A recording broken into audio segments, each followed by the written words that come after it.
20 yillik turmushi 19-yiliga kelib u erkak boshqani topib ketdi. Yaqinda xuddi shunaqa kes bo'ldi o'zimda. Bir ayol 18 yil yashagan. Shu 18 yil ichida ular studentlikdan birga sevishib turmush qurib, hech narsasiz noldan $500,000 uchastkagacha ko'tarishgan.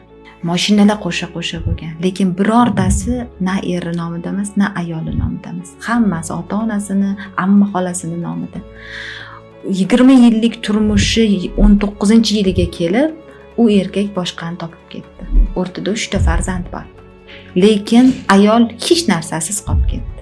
To'g'ri, agar uni o'sha qurgan uyini, topgan mashinalarini nikoh davomida bularning mulkiga kelganligini isbotlasa, qancha bu juda qiyin jarayon, isbotlasa, umumiy mulk deb tan olishga sudga bersa, bu narsani 50 ga 50 qilish mumkin.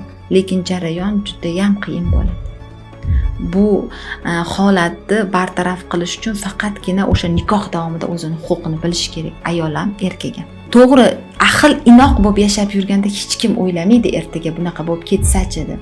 Lekin hamma narsani oldindan ko'ra bilish kerak. Hamma narsani to'g'ri qilib ketadi. O'sha ayol ham aytadi, 7 uxlab tushimga kirmasdi agar erim shunaqa ish qilishi.